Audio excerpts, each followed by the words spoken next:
It's time for the Bible Geek. Robert M. Christ. We don't really know for sure what is and what is not. Holy Ghost, God, baby, Gnostic, God, blasphemous, Ghost, friends, it's time for the Bible Geek.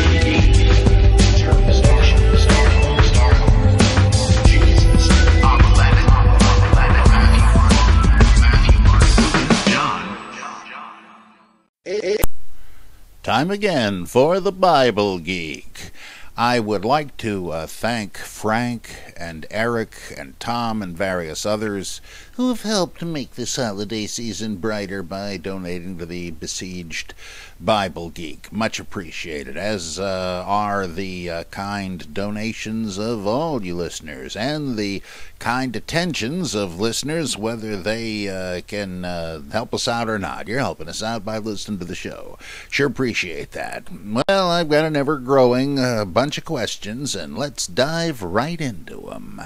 From the learned Reuben, what, if anything, can you tell us about the Cainites? Of course, that's C-A-I-N-I-T-E-S, the first sect to embrace the dark side. The Cainites sided with Cain, Esau, Korah, and the men of Sodom as being victims of the demiurge. Yeah, well, of course, that's right. They thought that they reversed everything, or thought that the demiurge's scripture had reversed everything. They kind of believed all the stuff, but with a different evaluation, a kind of a strange variation on rationalism, where, many centuries later, where people figured, well, the story has to be true, but somehow the connections are wrong. And they figured, yeah, these poor people were they were heroes of the real faith. And what was that? Well, the kind of Gnosticism. The serpent was a good guy and so on.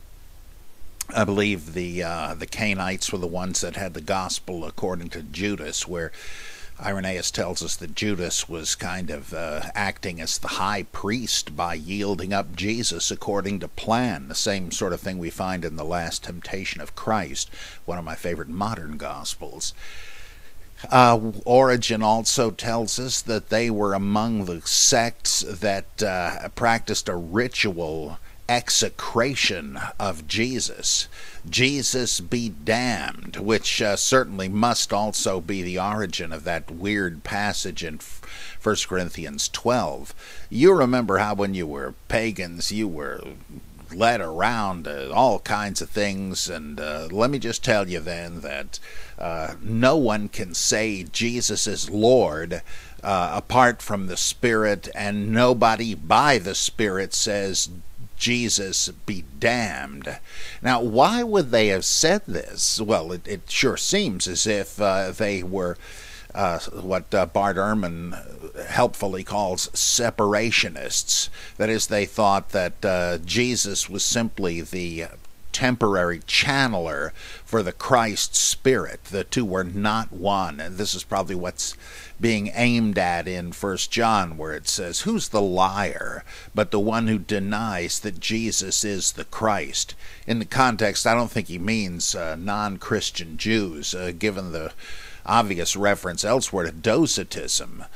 Here, I think he's aiming at Gnostic separationism, so the Cainites seem to have been part of that. Of course, they viewed Cain and Abel with a different evaluation. By the way, I just finished reading an old book called Eden by what's his name? Murray Sheehan. It was written in 1928, the same year Lovecraft wrote the Dunwich Horror, I might add. This is a very, very fascinating old book, a novel, with a Gnostic-style spin in some important ways on the Genesis story. Why mention a book that's long out of print? Well, because it's about to come back into print. Ed Suominen's Intellectual Press is going to do a reprint of this, and he and I are working on an introduction to it, pointing out some of the fascinating history of religion's parallels. You're really going to enjoy that. Let's see, okay. And speaking of the Gospel of Judas, Ed's thinking of reprinting Ernest Sutherland Bates's fascinating work. I know Rabob will be happy to hear this. The Gospel According to Judas Iscariot. It's fascinating when people rewrite the Bible, modern midrash. Yeah, okay, another one from Reuven. My question concerns textual criticism in the Talmud. Uh-oh. Here's another case where Reuven is asking about something he already knows loads more about than I do. Okay, he says, I was recently discussing this week's Parsha Masai and went into the Talmud, Makot 11a, for further information on the cities of refuge. While there, I happened upon an early form of textual criticism, namely this quote, and Joshua wrote these words in the book of the law of God. Rabbi Judah and Rabbi Nehemiah divided on the interpretation of thereof, one taking them as referring to the final 8 verses of the Pentateuch, while the other takes them to be the section on the cities of refuge. Now, according to the one who holds that they were the final 8 verses of the Pentateuch, describes Moses' death and sort of burial, it is quite correct to say, and Joshua wrote these words in the book of the law of God. But if they are taken to refer to the section on the city of refuge, how do you explain the wording? Who wrote these words in the book of the law of God? We take them this way, and Joshua wrote in his own book these words that are prescribed in the book of the law of God. This section mentions the view that Joshua 20 originally was part of Deuteronomy before being placed in our Joshua. Your thoughts on this? That is mighty fascinating. I don't know, but it's significant that this speculation was even possible, that so far back somebody was suspecting interpolations, transfer of sections. That deserves more attention for sure. I do not pretend to know what to make of it, but there are similar theories that have been debated for some decades now as to whether Joshua was originally part of a hexateuch, right, the 6 books, and that Joshua was chopped off the end and joined to other material to form the Deuteronomic history. And then there's an alternate theory that Deuteronomy was part of the integrated whole of the Deuteronomic history, that is Joshua through Kings. But originally J, E, and P had been united into the Tetrarch. So you would have just had what we call Genesis, Exodus, Leviticus, and Numbers, and somebody cut Deuteronomy off of the Deuteronomic history. I think this is Martin Note's view, and tacked it on to the Tetrarch. Both make sense to me. I don't know enough about it beyond that to say, but this sounds like a kind of an early adumbration of that. It's fascinating. Let's see, another one. Question from Reuven on a seemingly strange quote in Josephus. Clearchus reported a dialogue with Aristotle where the philosopher states that the Hebrews were descendants of the Indian philosophers. Quote, Jews are derived from the Indian philosophers. They are named by the Indians Kalamai and by the Syrians Judai, and took their name from the country they inhabit, which is called Judea. But for the name of their city, it is a very awkward one, for they call it Jerusalem. And this is from Josephus's Contra Appionem. Let's see, what do you think about that? He says, no idea, except I know there were similar statements that it's hard to know what to do with, such as in, I think, First Maccabees, when Judah Maccabee proposes an alliance with the Greeks. He says that that way back they were linked to the Spartans somehow. I don't think allies. I think they say they were cousins, basically. That's pretty fascinating. Similarly, there were confusions in ancient writers European ones who didn't quite know the difference between India and Ethiopia and depict one as the other. In the life of Apollonius of Tyana, he goes to India and there meets with the gymnosophists, in other words, the naked philosophers, which sounds an awful lot like the Janus and the Ajivika sect. And that's interesting because he was a Pythagorean, and there are strong parallels between the Pythagoreans and Indian philosophy in some way. So I don't know. I mean, I don't know if any of these ancient people knew what they were talking about. Or is it possible that this statement by Josephus reflects in a garbled manner Indian influence on Judaism via Zoroastrianism? Who knows? Just speculations, which is all you're asking for, I gather, when you say, what are your thoughts on this? Well, I tell you, they're confused. Okay, Dale from Gordon Conwell. Gee, I forget the alma mater if there was one.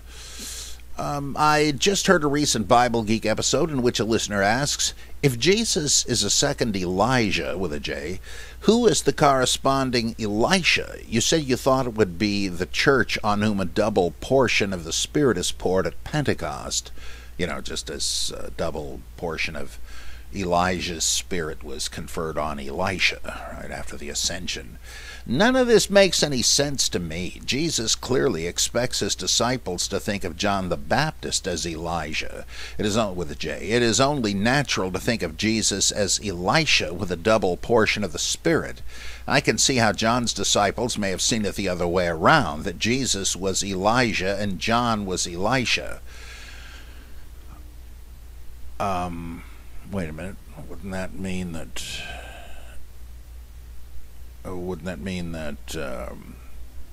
Jesus was the trailblazer and John was his follower? I don't know. Why would someone see in the Gospels an equating of Jesus with Elijah?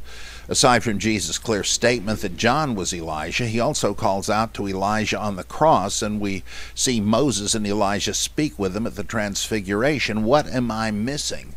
Well, to tell you the truth, it kind of sounds to me as if, we know in the Gospels, well, not in John and Luke, but in Matthew and Mark, John the Baptist is supposed to be Elijah, and implicitly you could say that Jesus is Elisha, though I don't believe it makes that connection, actually. Nobody says that, but you would have to assume that, or you'd have to infer that, I think. But again, it doesn't say it. I'm thinking that the characters as ciphers, prophetic, symbolic predictions or typologies, whatever you want to call it, that they just reapplied it, so that if Jesus was the great miracle worker who pours out his Spirit on successors, well, that would suggest Jesus is Elijah and the church is Elisha. Possibly Peter, since in Acts he's the great successor to Jesus. But I think it's just a question of different applications of a similar trope, really. And it really is. I don't know that there's a single New Testament or early Christian doctrine about it, just different uses of the imagery. I know Jacques Ellul did I don't remember which book, it's been so long since I read it, decades, but in some book he says that in line with the traditional understanding that John the Baptist was Elijah and Jesus was Elisha, we can kind of allegorically draw parallels between Elisha and Jesus, and he proceeds to do so. That was kind of new to me, and I guess he's right about it being some sort of tradition. But again, I'm not quite sure where that comes from. I mean, I think I can surmise it, right? It must come from the Gospel, or from Matthew and Mark's identification symbolically of Elijah and John the Baptist. But I don't know that anybody actually carries that out in the Bible text. Thanks, Dale. See, Anne says, I was browsing your higher critical reading list and wondered how often or how seldom you might have updated the list. In particular, I'm wondering if you've had a chance to read Elaine Pagel's book, Revelations, Visions, Prophecy, and Politics in the Book of Revelation, and if so, what is your opinion of it? I've not read it. I'm not a huge Pagel's fan, though I really did enjoy the Gnostic Gospels and Adam, Eve, and the Serpent, but some of the other ones seem very derivative to me. As for the idea, though, I don't know how she develops it, but the idea that there are political matters thinly veiled in Revelation, oh yeah, that's nothing new. Just read R.H. Charles on Revelation. It's very, very clear that you're talking about Nero and Domitian and the Parthian Empire and the Seven Hills of Rome and so forth. So that, yeah, there certainly is a lot of politics. It's not just pie in the sky, and I don't even think it's visions, really. I think the whole thing is a literary genre, and it's a pastiche of apocalypses in the Bible, like parts of Zechariah and Daniel and even Ezekiel, because a lot of passages from those reappear reshuffled in Revelation. So I doubt seriously that anybody had any visions there. They're just weaving together items and reapplying them again, and doing a great job of it. I love the book of Revelation. I think it's just a masterpiece. Ooh, let's see who sent this one. Tucker, the atheist in the trailer park. And he saith, I recently heard an interview with Bart Ehrman where he was discussing his latest book, and something he said really jumped out at me as being problematic with his scholarship.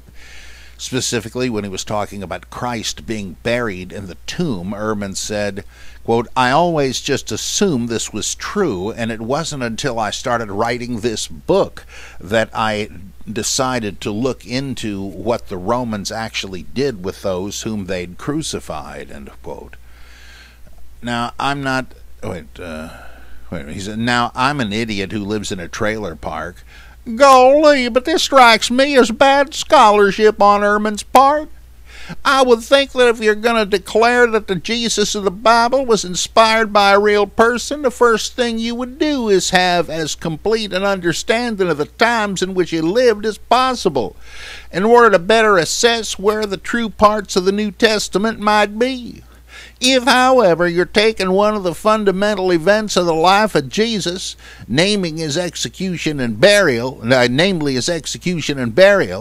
just assuming that the Bible recounts it in an accurate manner, while adding on a miracle or two in a few spots, then what other elements about the story of Jesus are you just assuming were true? I realize that it's impossible to have a total grasp of what life was like in 33 A.D., but even I, thanks to having read the idiotic Holy Blood, Holy Grail some years ago, knew that if you were crucified, the Romans didn't allow you to be buried, but left you hanging around to rot. I would expect someone of Ehrman's educational background to know at least that much on the subject. So am I wrong in thinking that this undermines at least a portion of Ehrman's argument that Jesus was a real person? Am I wrong in thinking that it should have been something investigated by Ehrman long before this? Are there other examples in Ehrman's work where he makes a similar assumption rather than investigating to see if it could have really happened? For those who are interested in hearing the interview, it's episode 130 of the Reasonable Doubts podcast. I am not familiar enough with Bart's books. I have a bunch of them over there on the shelf that I've gathered to research the book I intend one day to write on. A sympathetic one, by the way, called Bart Ehrman Interpreted, in which I think you know by now, I want to discuss the content of what I consider to be his major books, calling attention to good stuff he's come up with, defending him against his fundamentalist apologist critics, and then clarifying where he and I differ on certain matters, all in an ironic way. I don't think there's anything served by being contentious about this. I don't know his work enough in detail, though what little I do know of it, as in Jesus, the apocalyptic prophet of the New Age, it seems to me that he takes way too much for granted as historical tradition. And but then again, that doesn't mean the guy's incompetent. That just means, it's a difference of opinion. There, like my late good pal Richard Arthur, Jesus Seminar colleague, and he believed in pretty much Albert Schweitzer's view of the apocalyptic Jesus as much as Bart does, and I don't think there's sufficient evidence for that. But look, Richard Arthur was a genius and certainly knew his stuff, and I think Bart does too. It's probably just one of those things where it just does not occur to you all at once to scrutinize everything. Some things are just assumptions, and until you suddenly see, oh, geez, there's reason to question this. What I would say, I mean, you may be right, I don't know, but I would commend the guy for flatly admitting that he hadn't thought of this before and now had something new to say. I like that. So you probably do too. I don't mean to say otherwise, but I don't think it vitiates his scholarship. Everything he or I or anybody else says has to be evaluated bit by bit. And I'm looking forward to doing that. Ooh, let's see who's next. As Eva Galley once said. Okay, this is kind of long. I should put the names of the questioners at the beginning. This is from Alexander. Yeah, here we go. If I were him, I'd insist on being called the Great. Lynn Carter used to sign stuff LX, and his wife said, X? You don't have a name begins with X. And he said, what's it stand for? And he says, excellent. Lynn, the excellent. Anyway, so why did Jesus' Heavenly Father not offer him palliative care? Mark 15:23 says, Then they offered Jesus wine mixed with myrrh, but he did not take it. There are claims that myrrh was a type of analgesic given for pain relief. So then why did Jesus turn down the offer of pain relief? I think it is healthy to try to care for oneself. Some commentators, such as Bible History, Fawcett's Bible Dictionary, claim that Jesus wanted to face the full suffering of the cross. Though that would be my guess. He didn't want to give it a pass. Anyway, yet Matthew 2:11 has the Magi bring Jesus a present of myrrh, which could be read as a recommendation that he take pain relief.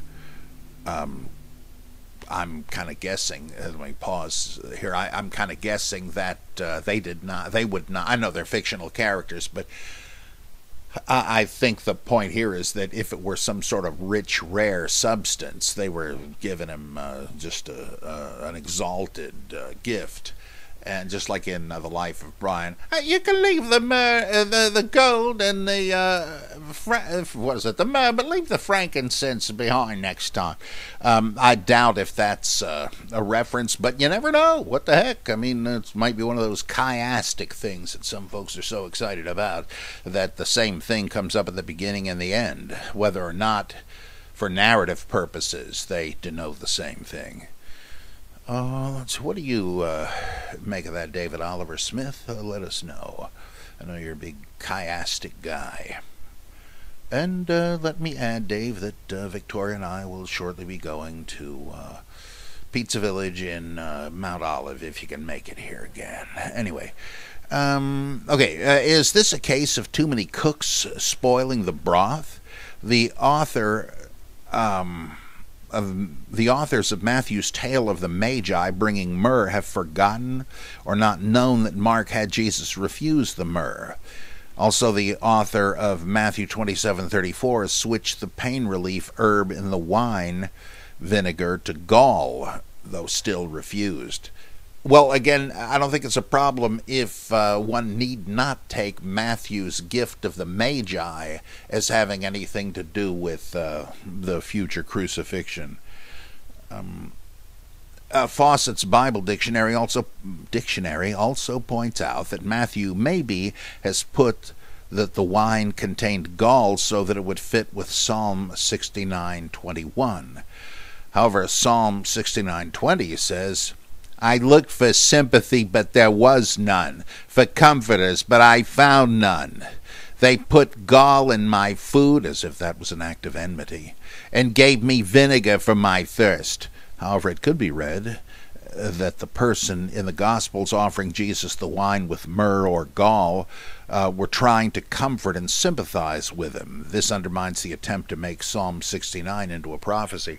Yeah, I think they are trying to give the poor guy a break, but I doubt if the New Testament writer quoting that really is even thinking of the connotation in the gospel narrative or the psalm. It's just the words that kind of, oh, what's that? Gall? And that'd be my guess, what C.H. Dodd called atomistic exegesis. Just a guess. So why did Jesus' Heavenly Father not offer Jesus palliative care? Why did Jesus not think to pray for the wine vinegar to be changed into fine wine loaded with morphine? Why did Jesus not pray for miraculous pain relief? The hymn, There is a Green Hill Far Away, boy, I'd sing that if I remembered the tune, has the 7th and 8th line, It was for us he hung and suffered there. Yet it was entirely his own choice to have the pain, because if he was the Son of God, he should have been able to heal himself, as Matthew 27:41 has the priests cry, and die with very little pain. Matthew 26:39 has Jesus say, May this cup be taken from me, yet not as my will be done, but as you will. Matthew 26:42 has Jesus say, If it is not possible for this cup to be taken away unless I drink it, may your will be done. And yet it would seem more likely that it was the will of the Heavenly Father that Jesus should take pain relief, since he supposedly had events conspire to bring the wise men with myrrh at Jesus' birth. Yeah, there again, I don't, Alexander, I tend not to think that the myrrh gift of the wise men has that much to do with the crucifixion. Certainly not so much that a difference between them would amount to a contradiction. And again, if you say the Father had assigned Jesus this ordeal, as it plainly says in the Gethsemane prayer, then I guess he wouldn't want to fake it by being anesthetized for the whole thing. Matthew 27:46 has Jesus cry, My God, why have you forsaken me? Which could be read, Why have I been left in such pain?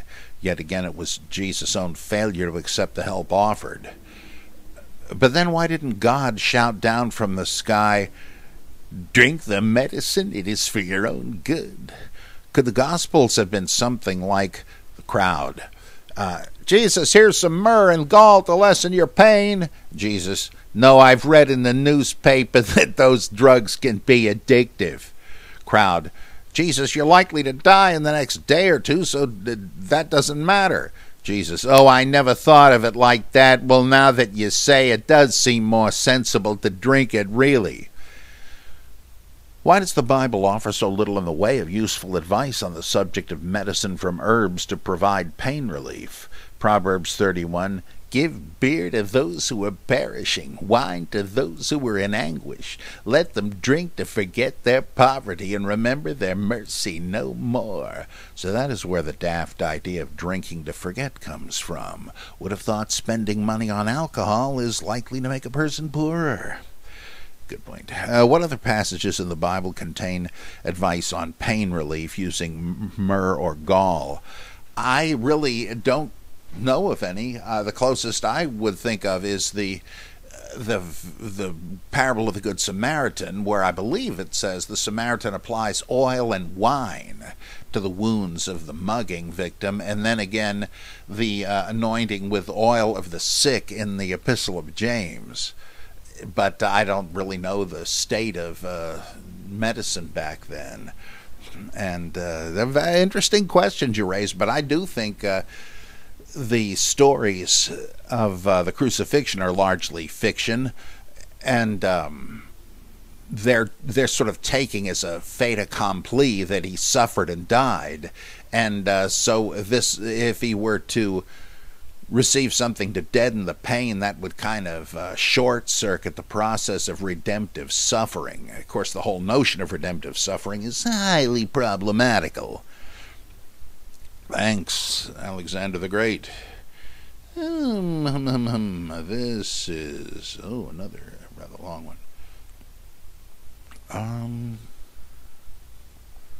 Let me find Brent in Tennessee, who says, I have a question about Islam for you today, specifically concerning the black stone, or al-Hajar al-Aswad. According to Islamic tradition, it is the eastern cornerstone of the Kaaba, Kaaba, the ancient stone building toward which Muslims pray in the center of the Grand Mosque in Mecca, Saudi Arabia. It is revered by Muslims as an Islamic relic which dates back to the time of Adam and Eve. But the stone predates Islam. According to Islamic tradition, the Prophet Muhammad set the stone into the wall of the Kaaba himself 5 years before his first revelation. But just how much does it predate Islam, and where did it come from?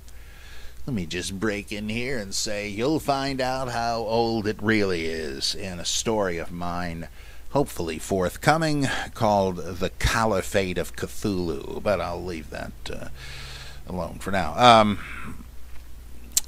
Whoops.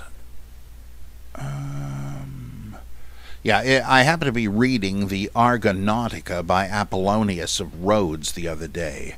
It is a 3rd century BC Greek poem about the mythological voyage of Jason and the Argonauts. In Book 2, lines 1169 to 1176, Jason and his comrades land on the island of the Amazons. You ever see the unbelievably great movie, Jason and the Argonauts? Oh boy, one of my favorites from long ago. That's a great one. Okay, here's Jason and his comrades land on the island of the Amazons. Is that Themyscira? That's what they call it in the comics.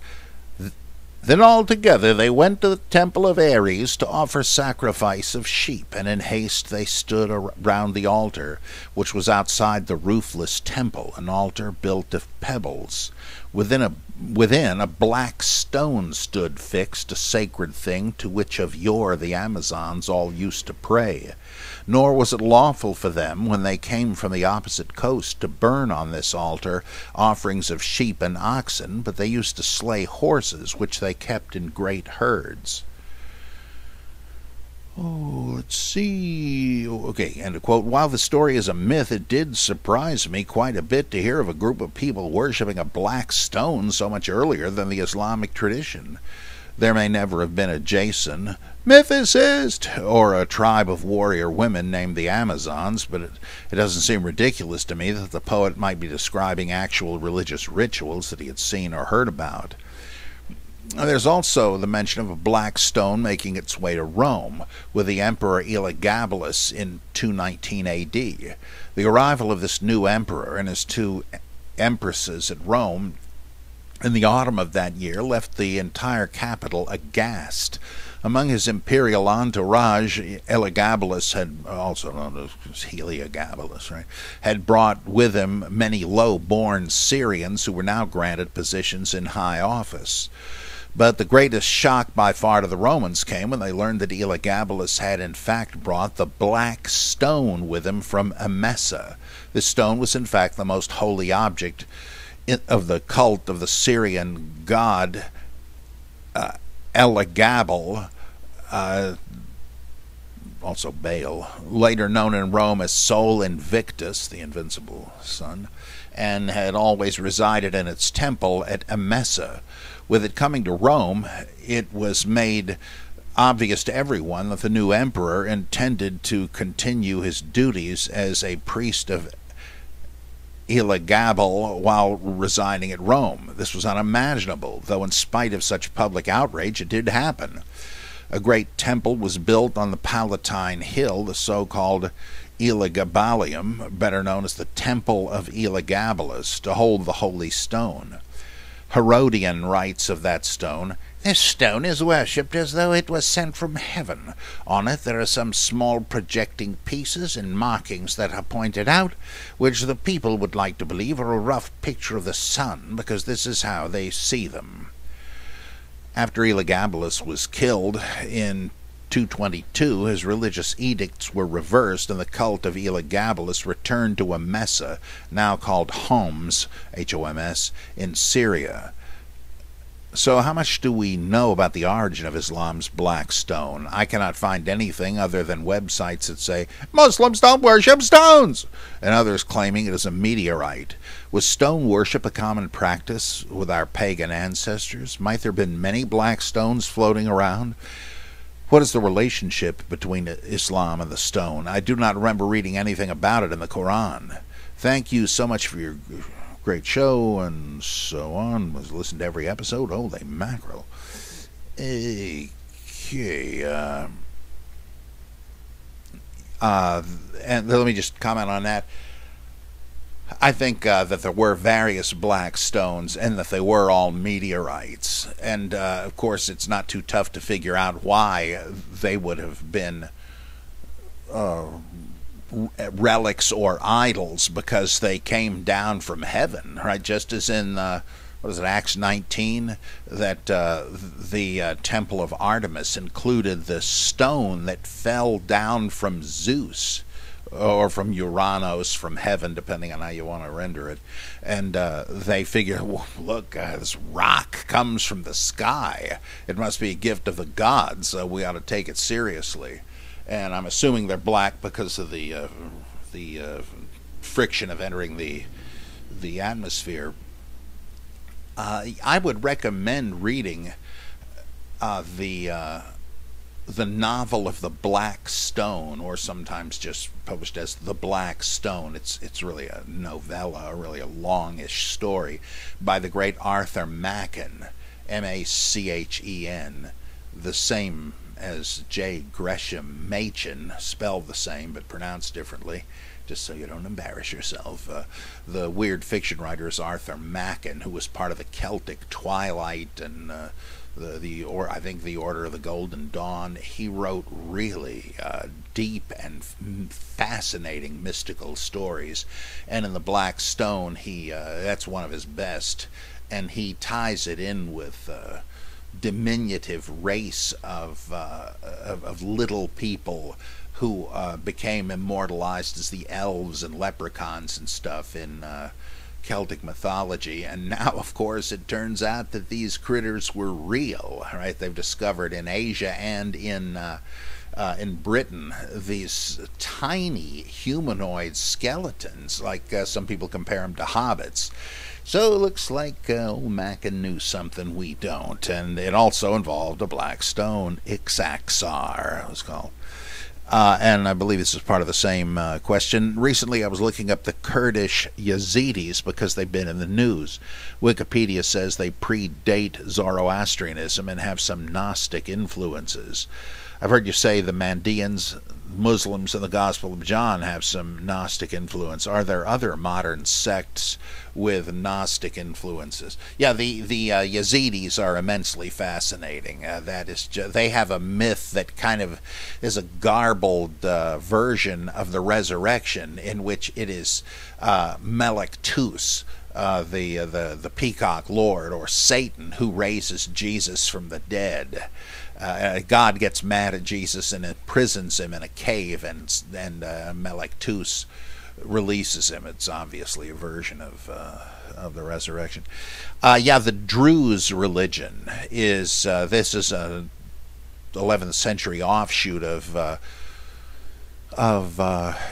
Ismaili Islam that started in Cairo, Egypt, with the Caliph al-Hakim, a brutal persecutor who proclaimed himself to be the very incarnation of Allah. And his theological advisor was a man named Al-Hamsa, and he sent a missionary called Ad-Darazi to Lebanon to missionize the faith, and the Druze are named after Ad-Darazi. But they definitely have some important Gnostic influences inherited from Ismaili Islam, which is kind of Gnostic also. And they believe that evil came about from a fall within the Godhead. It's really extraordinarily interesting. But then again, Ismaili Islam has a lot of those elements.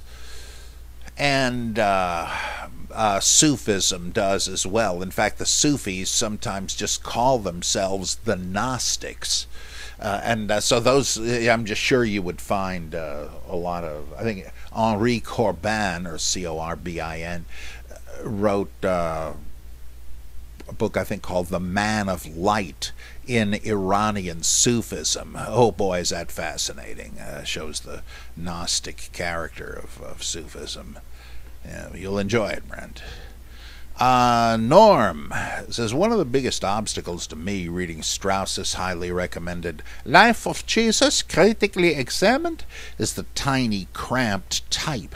For those of us in the second half of life, this seemingly trivial consideration can make it very difficult, especially in the case of such a long book. Last night I looked on Amazon to see if there were any large type versions. By the way, I know what you mean, Norm. I love this book and had no trouble getting through it, but of course that was way back in about 1978, and it was a lot less old and senile then. Not that you are, but I can sympathize with that complaint. Anyway, I happened to see the Kindle version for 99 cents. I went ahead and purchased it to see if it was merely scanned PDF files, which where you cannot adjust the font size, or an optical character reader scanned version where the type size, margin width, and line spacing are changeable. It is the latter. I thought this might be of help to those who would like to read the book but are visually challenged like myself. Also, when I looked at Life of Jesus, Amazon brought up many other Kindle books of the same genre. For example, The Complete Works of Josephus for 99 cents. The Quest of the Historical Jesus, a critical study of its progress from Reimarus to Rheta, Albert Schweitzer, for 99 cents. The Complete Works of Philo Judaeus of Alexandria for $2.99, and Irenaeus' Against Heresies for 99 cents. And the one with the biggest bang for the buck is, holy mackerel, The Complete Ante-Nicene and Nicene and Post-Nicene Church Fathers Collection, 3 series, 3 sets, 37 volumes, 65 authors, 500 books, 18,000 chapters, 16.5 million words for $2.99. Thank you, Norm. That is amazing. That's just incredible, the resources that are available. Boy, oh boy. Great stuff. Thank you. We're in your debt. Tim from Australia. If I don't think Paul, or whoever he was, wrote any of the epistles ascribed to him, does this not require an example of a genuine Pauline epistle to which the others do not conform? Now, don't you have to have some yardstick, right? This looks like a logical corner. Basically, he didn't write any of them, but we have nothing to compare. Are there criteria we can use to assess Pauline authorship or lack of it? Yeah, there are many seeming anachronisms in various of the letters that seem to presuppose a state of the stage of the Christian religion, its institutionalization and so forth, that would be anachronistic for Paul. For instance, the notion that he refers to the traditions he delivered to the churches. That I guess you can look at it a couple of ways, but I tend to go along with von Manen on this. That sounds like someone is saying, you know, the traditions ascribed to Paul, which I delivered to you. It's very much like 2 Peter saying, you remember the predictions of your apostles who said in the last days scoffers will come, etc. Well, that's happened. Well, wait a minute. Aren't you supposed to be one of these guys who long ago made these predictions? Oh, oops. Also, issues that are attested only later, like the great Walter Schmidtholz in his terrific book Gnosticism in Corinth, shows how time and time again the issues under discussion in 1 Corinthians are attested in 2nd century sources, though he never makes the connection. He says, well, what do you know? Since these are Pauline epistles that he actually wrote, I guess we ought to locate these things like baptism for the dead and so on earlier than we thought. Well, that's possible, but it seems to me the more reliable method of Bauer showing a historischer Zusammenhang, the historical connection, is the proper procedure is to place a text in a historical context where those issues are at home, and that would imply the Pauline materials are in the 2nd century. Then there is the notion of finding vocabulary and conceptual differences between the epistles, which imply that they're not all by the same author, though as far as that goes, if that's all you considered, you might hover around and then land on one epistle or two or whatever and say, okay, these are the real ones. Of course, that's what most scholars do, right? The lucky 7. Romans, 1st and 2nd Corinthians, Galatians, 1st Thessalonians, Philippians, and Philemon. I think they have forgotten F.C. Bauer's arguments against 3 of those and ignored von Manen's arguments against all of them. So I think those are the reasons we have to ask, is anything really by Paul here? And it's the same thing with the so-called Johannine epistles, right? There's no real reason to attribute them to the same guy. Oh, I'm sorry. They're more plausibly the work of a single author. But especially since 2nd and 3rd John seem to be so linked with 1st John, though they preceded, in my opinion. I think the order was 3rd John, 2nd John, 1st John. But of course, there's no name on any of them. It's just the elder. Well, here, this isn't quite the same case as attributing epistles to Paul. There isn't an authorship claim, right? But the idea is it's a secondary one, right? The church says it was by John, son of Zebedee. Is there any reason to think that? It's once they tagged him with his name, you then do have the same sort of a problem as with the Pauline epistles. Is there any reason to assume these come from the ostensible author? Well, not really, but there sure was a reason for attributing them to him in a secondary fashion, right? I mean, there's no good evidence that he wrote them, but it's pretty clear why someone would try to make it look like he wrote them, to give them authority. I always like to point out that there's a truckload of Petrine apocrypha, the Apocalypse of Peter, the Acts of Peter, the Gospel of Peter, the preachings of Peter, the journeys of Peter, and let's not leave out the epistle of Peter to James, or the epistle of Peter in the Nag Hammadi texts, or 1st and 2nd Peter, which appear to be anachronistic. Only fundamentalist apologists will argue that Peter wrote 1st. Everybody else says, no, it's obvious. Peter was a name to conjure with, so if you wanted to be heard, he would be a natural choice. just as there were spurious epistles attributed to Plato and Socrates and so forth. But there are anachronisms and the command of Greek being too good for a Galilean fisherman. There are various reasons to say, no, he didn't write either of these. And that doesn't imply there was a genuine Peter letter to compare them with. You can kind of knock them off one by one, which is too bad, right? It would really be great if we had anything by these semi-legendary or completely legendary figures.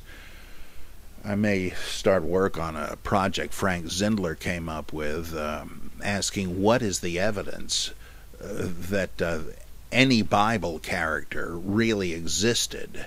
And if they have, is there evidence that what we are reading about them is legend? Is there evidence that they began as legends? And you, of course, you'd have different judgments in the case of Pontius Pilate, Jesus, and so forth. That should be kind of fun. Let's see, and more from Tim. Also, on biblical epistles more generally, explicit authorial claims tend to set critics' spidey senses tingling. The author, quote-unquote, of the epistle is looking for the clout of the figure to whom the letter is attributed, Peter, Paul, etc. Yet if there is no authorial claim, the author is a mystery, and we can't know anything about them. A critic's attempting to have it both ways. It seems clear that some of the letters are fakes. The line about you, here we go. The line about your apostles in 2 Peter, the line from, I think, 2 Thessalonians, it basically says, this isn't one of those fakes, etc. But what are the criteria for pseudepigraphy? Well, again, anachronisms, evidence of borrowing from other works, like 2 Peter manifestly borrows most of its work from, well, at least half of it from the Epistle of Jude, just as Jude is largely based on First Enoch, and those literary debts and such. I mean, you think if you were some big apostle, you'd have something to say on your own, right? That's one of the real death blows to the idea that the first gospel in order was written by Matthew, the disciple. Wait a minute. He saw the whole thing, yet he's basing his gospel, essentially just making his gospel a revision of a gospel, Mark, written by a guy, even according to tradition, who wasn't there to see anything? Well, what the heck? Ridiculous. But one of my favorite ones is, well, let's have two of them. One is a reference to the scene of writing. You don't find this all the time, but you do, for instance, in Galatians. Well, other ones too. Look at what large letters I use writing by hand. If Paul really had wanted to put a signature mark on a text that he had dictated the rest of, but he wanted to, say hi by actually signing it, he wouldn't tell you, look, I am signing this letter.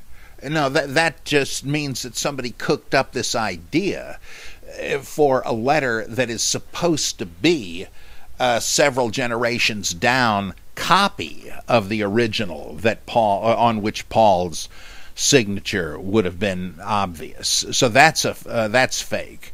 It's like I think Gerald Prince pointed this out in his great book Narratology, where he says if in a novel you're reading a letter one character sends to another, and he says, I apologize for the lousy quality of this paper, you can see the ink penetrating it. You wouldn't say that.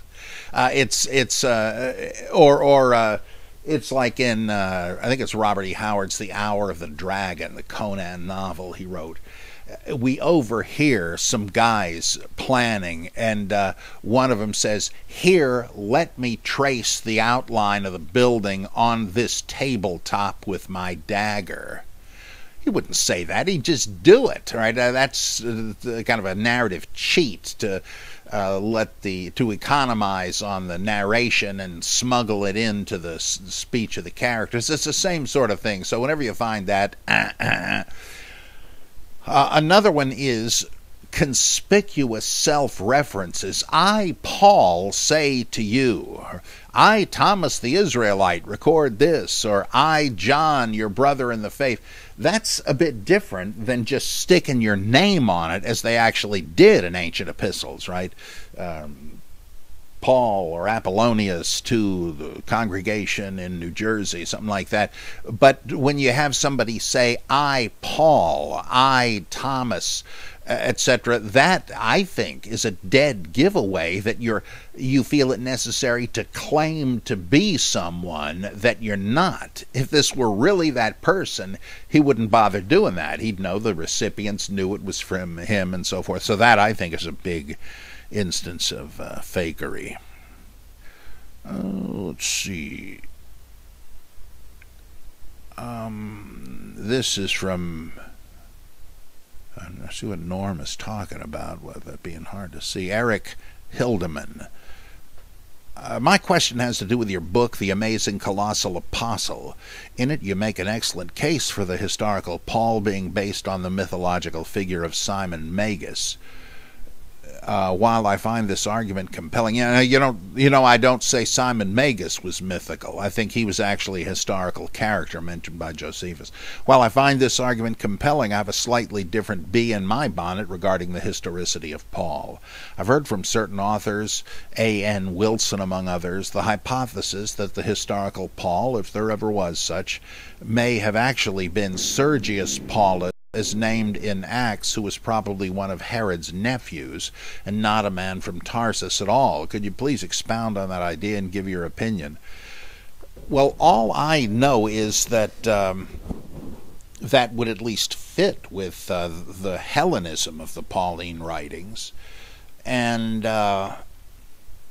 let's see, it would also be interesting, though I think this is just sort of total speculation, which I love, but I don't, put any bets on, that when, of course, that we hear of Saul of Tarsus up until this episode, and when it's over, it says, now Saul, who was also Paul, went on and did this and that.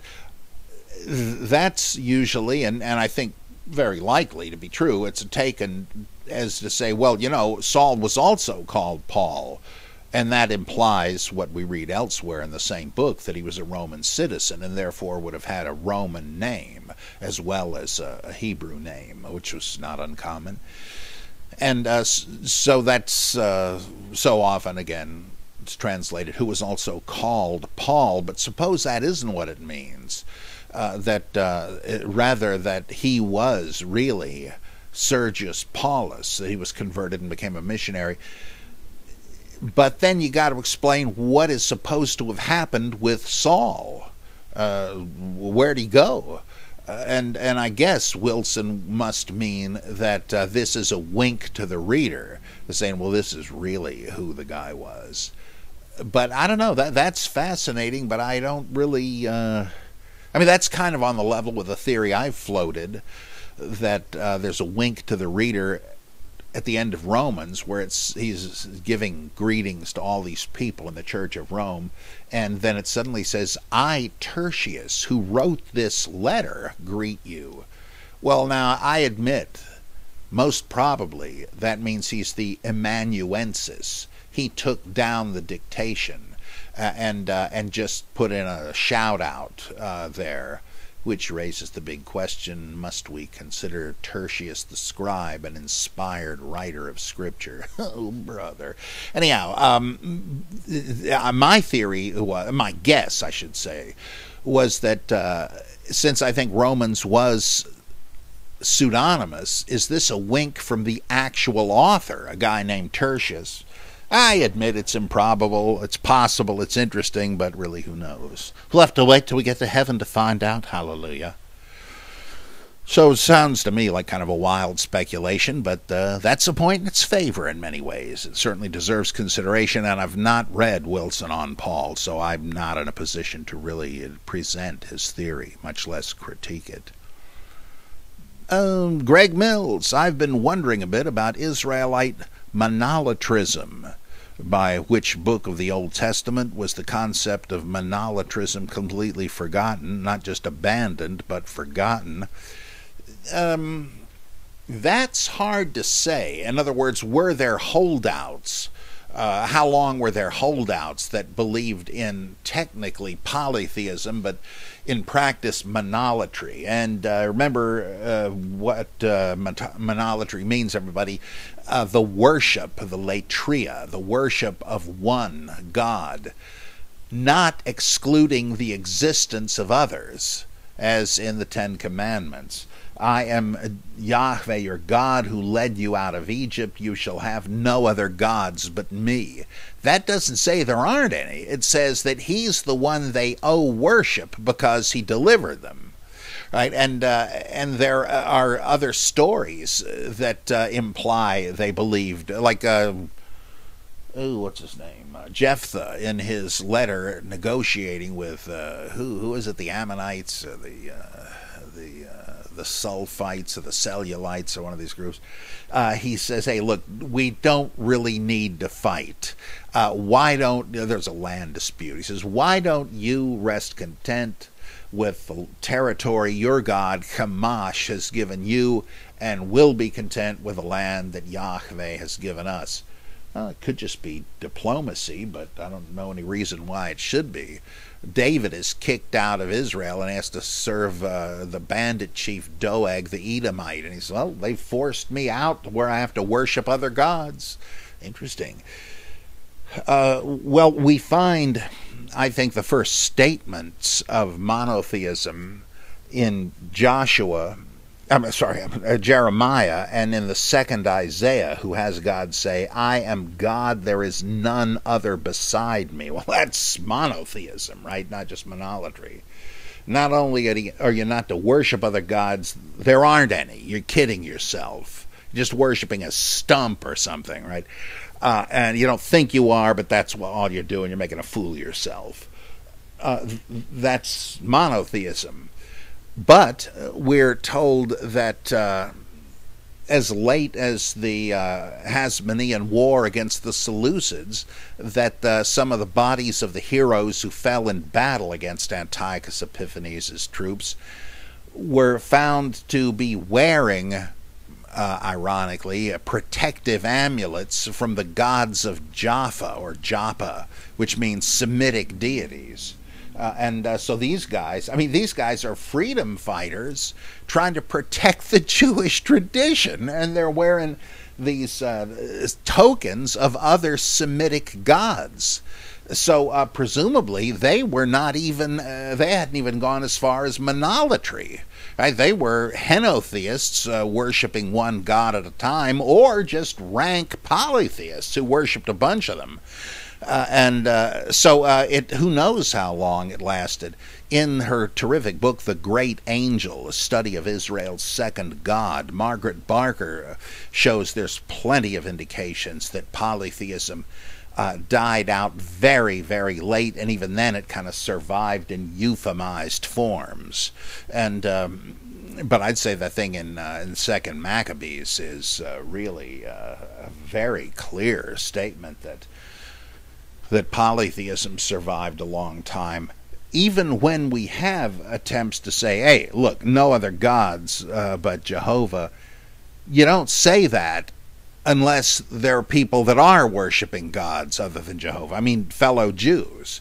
Depending on, the issue is, does a biblical text presuppose there is only one God, or does it in effect assert or argue that there is only one God? Because if it's the latter, then monotheism has not taken hold. The Deuteronomic theology tries to centralize worship in two senses. You can only go to Jerusalem, to the Temple of Solomon, and you can only worship Jehovah. But again, that was an innovation, and as Barker says, probably it took a long, long time for that to really stick. Let's see. Let me take another look, maybe. Okay, one from Jorby. when Paul refers to the fact that he had a revelation from the scriptures, do you think he could be referring to any non-canonical scriptures? If so, which documents do you think he could be referring to, and why? Staying with Paul for the moment, would the New Testament make more or less sense for the Christ myth theory if we had no Gospels, and why? Which New Testament books, if removed, would make the remaining documents more cohesive, and why? That is a very insightful question. As to Paul referring to scriptures we don't have, and that are not canonical, assuming he wrote this, the first couple of chapters of Romans are so close to the argument against Gentile idolatry in the book The Wisdom of Solomon that it really kind of looks like it's borrowed from that, and which is no scandal, right? And but again, it's hard to say because both may simply be specimens of typical diaspora Jewish preaching. Tough to say. Oddly enough, there are very likely references to scriptures, quote unquote, that didn't make it in and were lost, namely also Pauline epistles. Where in 1 Corinthians Paul says, look, in my letter, when I wrote you not to associate with the sinners, I didn't mean steer clear of all sinners. You'd have to leave the earth to do that. I meant you should boycott supposed fellow believers who were acting in a disgraceful way. What letter is that? Well, some people think we have a piece of it in that passage from parts of chapter 6 and 7 of 2 Corinthians. Be not unequally yoked together with unbelievers, and what fellowship hath Christ with Belial, and stuff like that. But that could be, but it's pretty speculative. It may just be that he's talking about a letter we don't have anymore. And similarly, in Colossians, he says, when you get done with this, why don't you switch letters with the church at Laodicea? Huh? A letter to the church at Laodicea? Well, early on, somebody cobbled together the epistle to the Laodiceans, and it's pretty interesting. Of course, it turns out that may be what we call Ephesians, but who knows? In any case, those might be references to lost Pauline letters. Now, let me just repeat part of this. Would the New Testament make more or less sense for the Christ myth theory if we had no Gospels, and why? Yeah, this is related to the frequent observation of mythicists that the epistles have no certain references to a historical Jesus and appear to know nothing about the figure of the Gospels, but instead are talking about a divine being, the Son of God sent from heaven, and who only received the name of the throne name of Jesus, Jesus the first, after he did whatever he did. He was crucified and rose and was seated at the right hand of God. This does not imply a recent historical figure. There's nothing about him being a wandering healer, a demon exorcist, even a teacher. And what little teaching, quote unquote, is ascribed to him appears to be more easily explained, I think, as revelations from the heavenly Christ. You wouldn't necessarily get the idea of a historical earthly crucifixion or anything else, no miracles, so on. So I think that which of course I think is the case, right? I think that's what happened. The Gospels, I think, represent an attempt to historicize this mythic being. And that has given rise to a whole different view of who and what Jesus was. And if you didn't have those Gospels, you wouldn't have the temptation to follow them in historicizing Jesus. That's the way I see it. Obviously, I'm not trying to say this is the only way to look at it. But whether perhaps just by default the lack of Gospels would make the Christ myth theory a lot easier to argue for. I don't mean it would make a historical Jesus more probable, because I think scrutiny of the Gospels, you don't need to contrast them with the epistles, indicates we're dealing with fiction and myth. But there'd be less to debate about. Not that I'm saying I wish that were the case. I think the Gospels are endlessly fascinating. I'm sure glad we have them. Very good question, Jorby. Well, let's throw in one from Commander Scotty from the Ann Arbor Galaxy. Says, do you believe in the historicity of the Babylonian exile? Could this too be a piece of pious ideology? If it is history, why does the Hebrew Bible contain little about the exile itself, but chooses instead to focus on the return from exile? If the exile were a historical event, shouldn't we expect more in the way of coverage of the life in Babylon itself? Well, of course, you do have a bit of that. The idea that the Jews in Babylon used to meet by the river Chebar, or however you say it, and sing hymns is derived from the first chapter of Ezekiel, where the prophet has a vision on the banks of that river, and the prophet was a priest, right, Ezekiel, implying he might be leading some worship there. Some of the, like in Acts 16, there's a place of prayer, an informal synagogue by a riverbank. And think of the, what is it, 139, 137, I can never remember it, but the psalm that says, by the willows there we hung up our lyres, and our captors required of us, sing us one of those songs of Zion. And if I forget you, Jerusalem, may my tongue wither, may my right hand that I used to strum my lyre, may it be paralyzed, etc. Well, that sort of implies that these guys are singing Jewish songs of Zion there in the exile. And but it's just implication. Now, we hear about life in the Babylonian exile in the book of Daniel, but of course that's historically worthless. It comes from centuries after the ostensible exile.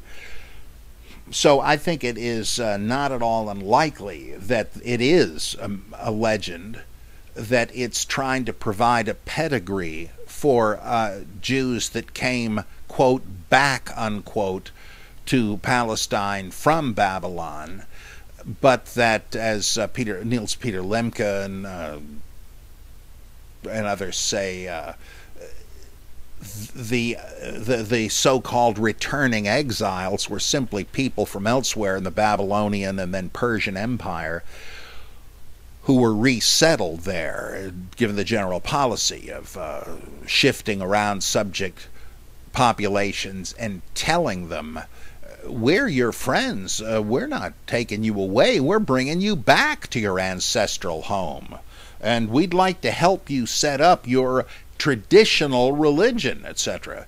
And that seems likely to me. That explains why all these stories of Israelite history are fictional, and that they were concocted to make these people feel at home in a place where their ancestors had never lived, but that they were now to, in other words, they were just native Babylonians of some sort who were brought in there. So yeah, I think it probably is a fiction, though it is mighty tempting to go along with the idea, because then that provides a very good Zitzim Laban for biblical books like Job and Ecclesiastes, which are dealing with the problem of evil. How did God let us come to this? As well as the Deuteronomic history, saying that, hey, look what happened to us. It was our disobedience, violation of the covenant that landed us here in the exile. Look, future generations, don't make the mistake we did.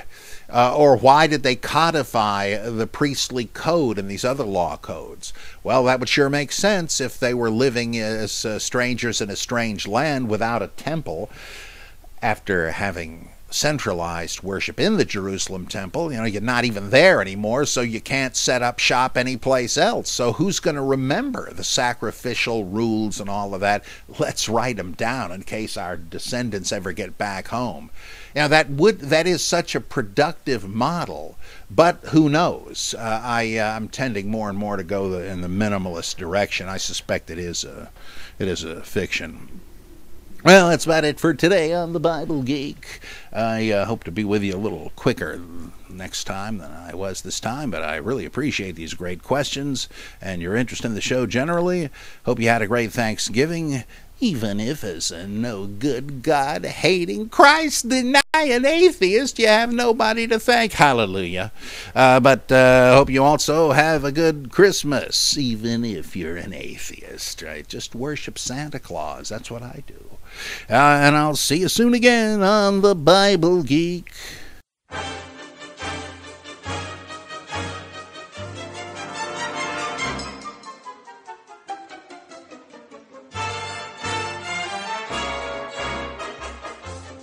The Bible Geek was recorded by Robert M. Price and produced by John Felix and Sergeant Jovanovich. Theme song by John Morris.